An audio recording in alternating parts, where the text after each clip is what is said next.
Welcome back. Here we go.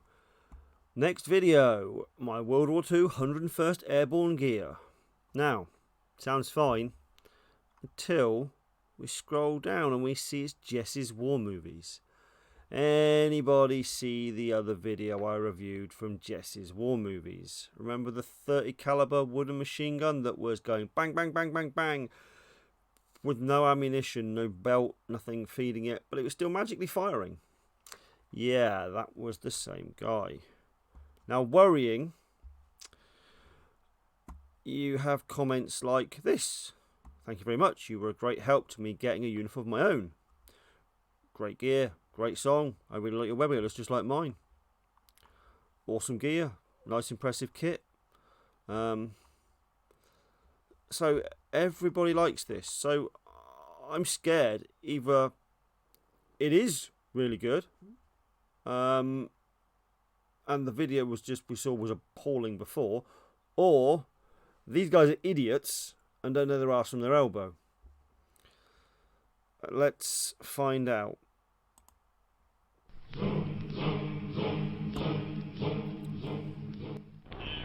Hey YouTube, it's Jesse here.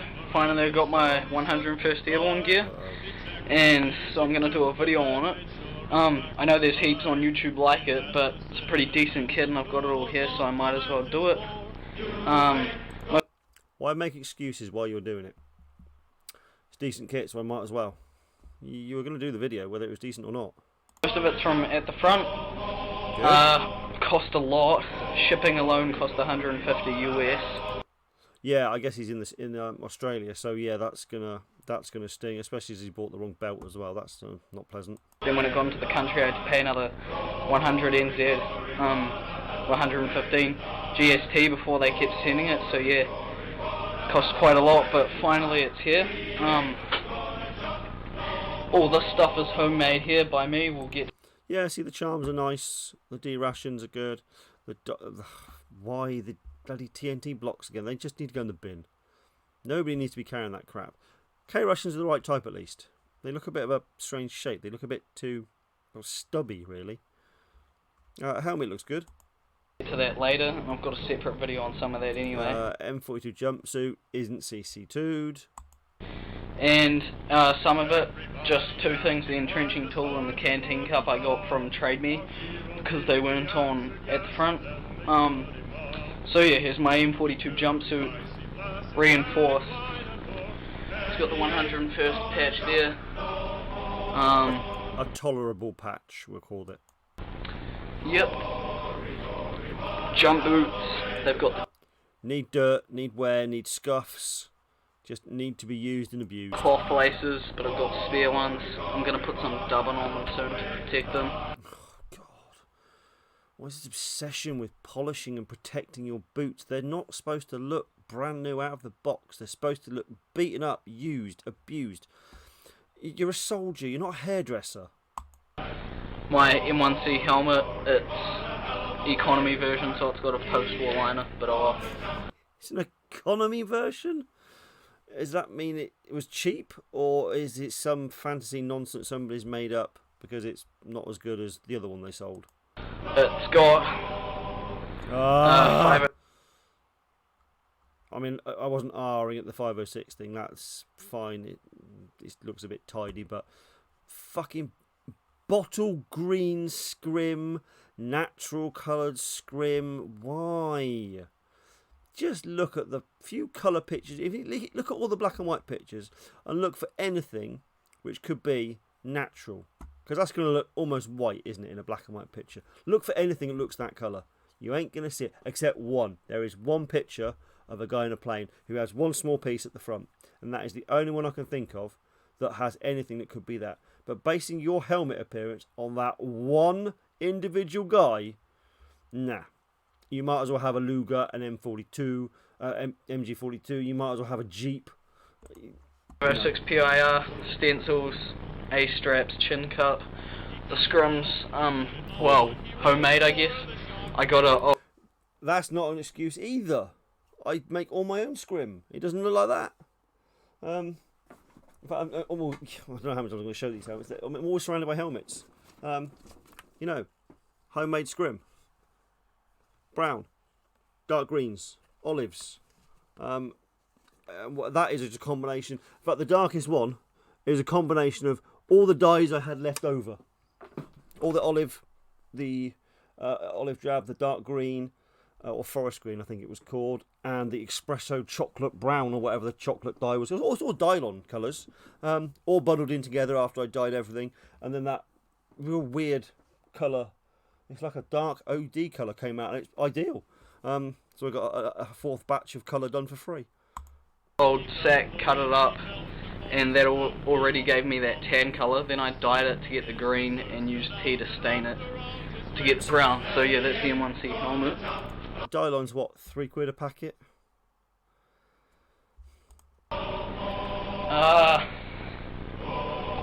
Gas Broussard. They get pretty beaten up, just like the. First thing you do is when you buy one of those, get the thing, just like this piece of paper. Do that, then open it up. And if it doesn't look like a screwed up piece of shit, don't put it on your uniform. It's like your boots. You just will stand out a mile and it looks absurd. You're supposed to have jumped out of an aeroplane, worn webbing, been banging around in a plane. You know, you're going to crawl through hedges, you're going to roll around on the ground, it's going to get wet, it's going to get hit by webbing, it's going to get abused all the time. If it looks like that, something's very wrong. Originals, because it's just made out of paper. Spare laces for the paratrooper boots made out of leather. PFC chevrons, I did sew them on, but we touched on PFC chevrons in a different video. The 101st, certainly the 502, did not wear PFC chevrons. You look at all the pictures of the guys you know are PFCs, and none of them are wearing chevrons. They probably did on their shirts, we don't know, because obviously there's hardly any pictures of guys standing around in shirts. They're always wearing their jackets. So we assume, yeah, I know, assuming things, dangerous, that they are on the shirts. They are not, and I repeat, not on the M42s. Reenactment unit I'm joining said it was really uncommon in Normandy for the guys to be wearing rank chevrons. Well, yeah. No, it's not uncommon to be wearing rank chevrons. It's uncommon to be wearing PFCs. But then again, in the 506, which you're in, it's very, very common to have them drawn on. Only the 506. I don't think the 501 or the 502 did any of that drawing rank on. I don't know why the 506 is so common in the 506. Because of the camouflage, and it is true, so I took them off. Camouflage? What? What fucking camouflage? M1938 horsehide gloves, actually made out of leather, but accurate reproduction. Nice gloves. Wear them. Get them dirty. Go change the oil in your car. Go dig a trench with your hands. Just use the stuff. Wear your boots around the house. Wear your boots to town. Wear your boots to the pub. I went for a job interview in my boots once. Just use the stuff so it looks worn and abused, and when you turn up to an event you don't look like you've just rolled out of an at the front catalogue. M1943 entrenching tool. As you can see, it's not painted. Original American from the Wood Company. Marks 1945. Yeah, woods are very common actually. M1 Garand bandolier. Good. I nice. just fill it with wood blocks to make it look. Not so good. M blocks, you know, a quid a piece, and then the rounds. It's cheap. Like it's full with M1 Garand clips. They don't swing right otherwise. They're light and fluffy and they bounce around when they shouldn't. They have weight. They jostle. They do not bounce. GP ammo bag. Good. And I've got a couple of towels in there, and I put some of my boxes in there. Oh, towels and socks, always towels and socks. Buy a 30 cal ammo box, put that in there. The exact right size, it's perfect, it's accurate, you can't argue with it. And if you want to stick things in the ammo can to get them out of the way, then you've got somewhere safe you can store things in. Fill it up. And here's like all my webbing and equipment. M1923 cartridge belt. Yeah, incorrect. You want a pistol belt, you want riggers. We will see this over and over and over and over again because people do not know what pistol belts and riggers are. It's a pretty good one. It's nice. Nice for a rigger. Got the M1936 suspenders there. I've had to tape up these straps. Yeah, they're really badly adjusted, and again, we've got electrical tape. We don't have fabric tape Because they're a bit too long and they just hung down. Felt pads for the suspenders, they're actually really comfortable. M1936 musette bag, I've just got a sheet in there and I put the more towels, four-side gloves in there and my K-ration box. And he's put the parachute first aid packet on the suspenders. Good. Just to fill them up. M1943 entrenching tool cover. Yeah, I mean it's correct, good, but it's a bit of a crappy colour. M1910 canteen cover. Yeah, replacement at the front. I mean, originals are probably the same price and look better, but you know, you did a bulk order from at the front, so you know, it is what it is. M1924 Carlisle pouch. And he said 1924. Good, which it is. Yeah, people getting muddled up with a 42 all the time. Yeah. I've got the airborne first aid pack there, made out of rubberized cloth. It's got a field dressing in it and tourniquet, but it doesn't have morphine. Here's a Carlisle tin, original, olive drab version, most common throughout World War II.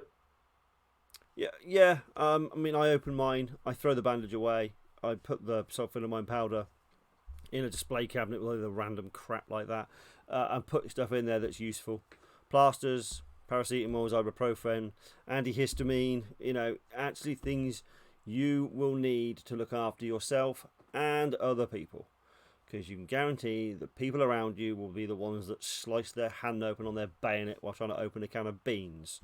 They're the ones who are going to have a headache at night because they didn't use ear protection and they sat there firing off blank after blank after blank.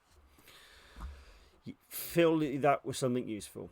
It's a first aid tin. It's designed to look after you and others. Use it for that purpose. Unopened,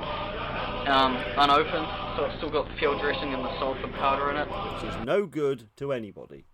P38 can opener, M1 Garand clip, original, and my canteen and cup. Canteen's original. Yeah. It's nice. dated 1944, AGM Co. And then here's my canteen cup. That is that's original as well, but it's not World War II. It's Vietnam. The date's rusted off, so it's like pretty sure it's 1960 something. But yeah, that's pretty much all the basic gear. Yeah, see, I mean, for somebody getting into the hobby, who's gone, right, I want webbing, helmet, a uniform. It's a one-stop shop. I mean, obviously, he's got a couple of other bits from other places. It's easy to do, but that is your starting point. I know I say this a lot. This is your starting point now. Like the World War II. No, it wasn't World War II. It was, I can't remember. I think it was video 14 or 15. You know, you've bought this stuff. It's not a case of just putting it on. That you know, CC to it. Get it dirty. Wear it. The cartridge belt needs swapping over for a pistol belt and rigger pouch is putting on, unless you're going to go down the route of glider infantry, but then again you don't need the M42s, so it was just the wrong thing to do. It wasn't researched, obviously, and it was just purchased, which is a shame. But then again, if he's joined a group and he's talking to a group, they should have told him all of this.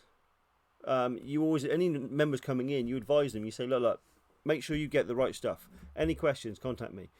Here's the website. This is what you need to buy. This is all the information you need. This is the group's job. The group should steer people to buying the right thing and not wasting money. Which this guy he's done exactly that. Why is everything just frozen? Huh. That was weird. Everything froze on my laptop. I don't know why. But yeah, the group has let him waste money, which, you know, it's not fair. That they should look after their members and their future members. But yeah, it's the building blocks to a very good impression. Certainly, I'd like to see actually how he gets on, because the first video, was bizarre. I think was the only way of describing it. But then again, if he's doing something with his friends and his friends don't have kit, it may be why that one guy was wearing, like, he looked like he had black trousers on and a 41 jacket. Yeah, it was very strange. Do you know what, we're only 15 minutes in. Let's actually go and find his other videos and see if there's anything after this. So goodness, that was 2010. Oh, let's hope there is. Videos. No, we don't want to watch a short film.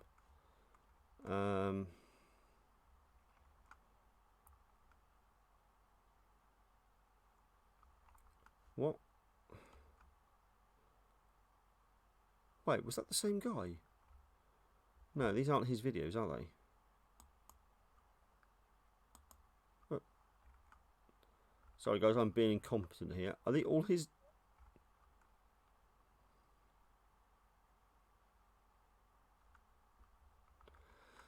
This is that guy? No way. I haven't done a video in a while, so I just thought I'd do one. Wow. Okay, this is the guy we reviewed the other day. Oh, this is quite interesting. This is we're almost seeing him evolve now from his first purchase to jumping ahead to he's starting to wear this stuff. It's starting to look more used and abused. Okay. Interesting. Yeah, you'll have to that awful flag is in the background of the other video, so it should be easy to find. So is there anything after that? 6 years, 6 years. No, that is that awful video. Okay. How to age. Oh, do you know what? I've seen this video before. Okay, I didn't know it was the same guy. It's funny where you come across the same people time after time after time. Okay, another short video, only 16 minutes, 17 minutes. Yeah, he has a lot of promise, this guy. Definitely. I mean, that video, not so much. But yeah, definitely he's... If he fixes those few small problems, he's on his way to having a very, very good impression. What more can I say? Okay. Laters.